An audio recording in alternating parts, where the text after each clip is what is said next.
Olá pessoal, tudo bem com vocês? Espero que vocês estejam bem, tá? Porque nós estamos de volta com o nosso estudo dos filos dos animais, né?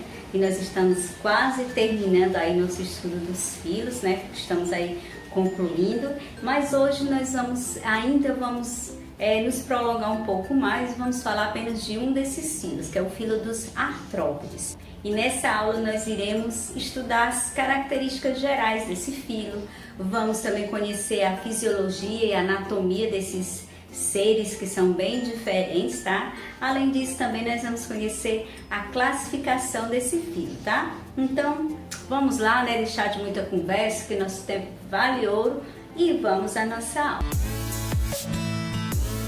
E inicialmente, o que nós precisamos saber é que esses animais são dotados de patas articuladas, né? Essa é uma característica aí, muito forte aí nesse grupo, né? Nesse filo. E eles possuem um exoesqueleto externo, né? Um esqueleto fora do corpo, que é chamado de exoesqueleto.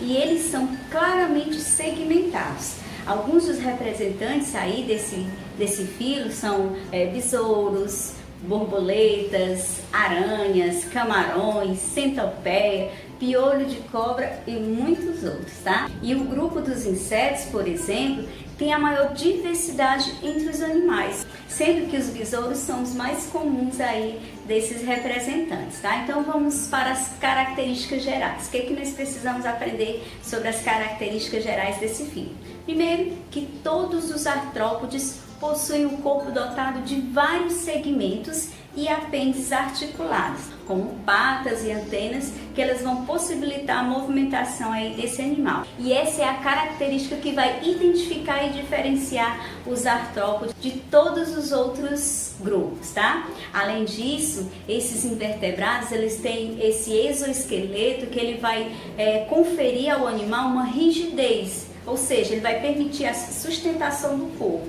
E também eles têm uma impermeabilidade, ou seja, né, que ele tem uma camada de cera na sua superfície, que ela vai permitir o animal viver em locais tanto úmidos quanto em locais secos. É interessante que o exoesqueleto desses animais, ele é constituído por uma quitina, que é um polissacarídeo nitrogenado. E eles também possuem um corpo dividido em cefalotórax e abdômen. No caso, né, são os crustáceos e os quilicerados. Outros possuem cabeça, tórax e abdômen, que são representados aí pelos insetos, e os miriápodes. Já em relação à anatomia e à fisiologia aí desses representantes, né, eles possuem algumas características bem diferentes. Vamos conhecer aí os sistemas que eles possuem.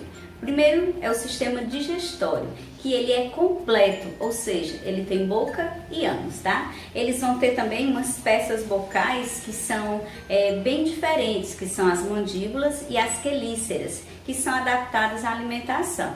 Em relação à digestão, ela é extracelular, ok? É bem simples, tá? E o sistema circulatório desses seres, ele é aberto, lacunado, com um coração dorsal, que ele vai bombear a hemolinfa, né, que é o líquido sanguíneo aí desses seres, por todo o espaço que há dentro do corpo deles, tá? Já em relação ao sistema respiratório, vai variar muito de acordo com o grupo. Por exemplo, nos crustáceos, ela é feita por brânquias, que vai estar realizando aí as trocas gasosas entre a água e a hemolinfa. Já nos insetos, essa respiração acontece pelas traqueias, que levam o ar direto aos tecidos, e nos aracnídeos por filotraqueias. E o sistema nervoso, ele é constituído por um par de gânglios cerebrais, que é um cordão nervoso ventral, né, com pares de gânglios, que eles são distribuídos em cada segmento. E ainda em relação a esses sistemas, nós também temos o sistema excretor, que nos insetos ele é constituído pelos tubos de Malpighi, que são os principais órgãos excretores aí dos artrópodes, né? Eles vão utilizar aí esse tipo de sistema. E eu já falei para vocês aí alguma coisa sobre esses tubos de Malpighi, tá? Veja aí em aulas anteriores, vou deixar aí o card para vocês olharem. Já nos crustáceos, isso acontece pelas glândulas antenais, também chamadas de glândulas verdes, tá?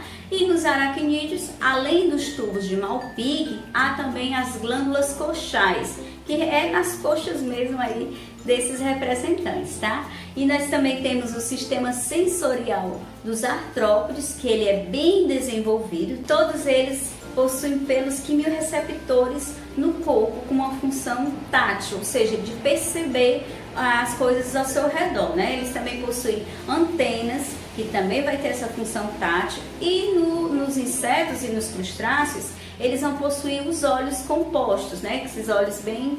que eles conseguem ter uma articulação nesse movimento do corpo deles, para eles poderem enxergar tudo ao redor deles, tá certo? Agora, em relação à reprodução, ela é sexuada, quer dizer que é com a presença de gametas, né? E a maioria dos artrópodes são dioicos, ou seja, sexo separado. Em geral, nos crustáceos, a fecundação ela é externa e o desenvolvimento pode ser direto ou indireto, com vários estágios larvais, tá? Mas nos insetos e também nos aracnídeos, a fecundação ela é interna, sendo que nos insetos o desenvolvimento pode ser direto ou indireto, com ocorrência de metamorfose completa ou gradual. E o filo dos artrópodes ele pode ser dividido em categorias que vão reunir os animais de acordo com as suas características anatômicas, que é a classificação desses animais, tá? Então, os artrópodes, eles são divididos em subfilos, e esses subfilos, nós temos aí a crustácea, que ele separa os crustáceos em classes. Temos os quiliceratos, que são a classe dos aracnídeos, e os hexapoda, que são a classe dos insetos. Temos também os miriápodes, que é a classe dos diplópodes e quilópodes, tá? E as classes desse filo, elas têm algumas características, vamos conhecer cada uma delas. Por exemplo, nos hexápodes, né, que é a principal classe desse subfilo, que é a classe dos insetos. Ela tem um maior número de diversidade aí entre os animais, tá certo? Eles possuem cerca de 900 mil espécies catalogadas, fora as que os pesquisadores ainda não conhecem.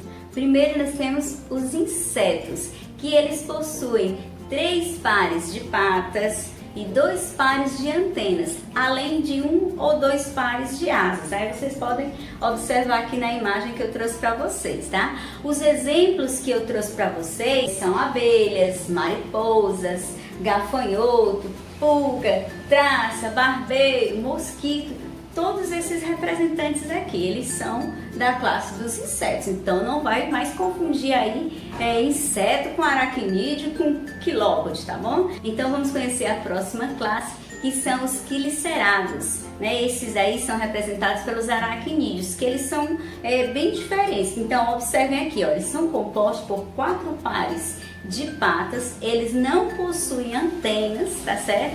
No lugar das mandíbulas, eles vão possuir quelíceras, que são uns ganchinhos, tá? E eles são chamados de quelicerados exatamente por essa característica, tá? E o exemplo que eu trouxe para vocês aqui são aranhas, carrapato, escorpião e ácaro. Todos eles são aracnídeos e não insetos. Nós também temos os crustáceos. Esse subfilo ele é dividido em muitas classes, como a malacostraca, que são representados pelos camarões, as lagostas e também os caranguejos, e a cirripédia, que são as cracas, que são crustáceos pequenininhos e marinhos. Eles são animais sésseis, tá?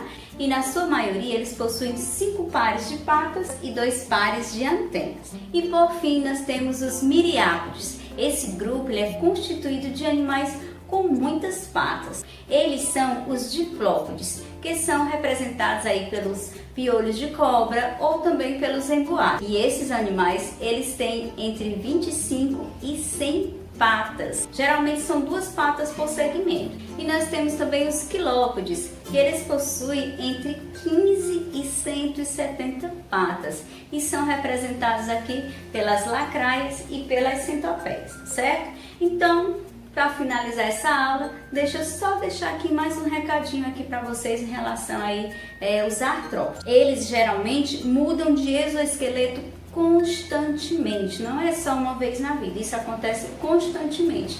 E por que acontece essa mudança nesse exoesqueleto? Vai acontecer porque eles precisam crescer. E para eles crescerem, eles precisam de fazer essa mudança. E na fase de crescimento, esse exoesqueleto desses artrópodes, ela vai se deslocar da epiderme e uma nova cobertura ela é produzida sobre a antiga. E quando a nova carapaça ela está pronta, o exoesqueleto antigo ele se rompe e nessa fase o animal fica temporariamente envolvido por uma cobertura que ela é bem fininha e também muito mole, né? Que nesse período o animal não pode nem ser caçado, tá? Depois que ele completa esse crescimento, então a nova carapaça vai se estabilizar até chegar à nova fase de crescimento e aí ele vai fazer toda a troca de novo. Então ele vive constantemente nessa troca de carapaças, tá? Era só uma informação que eu tinha esquecido aí de deixar para vocês, mas que era necessária que vocês soubessem. Apesar de que acredito que muitos de vocês já sabiam disso, né? Então a nossa aula vai ficando por aqui. Um grande abraço a todos vocês e até a próxima aula. Tchau!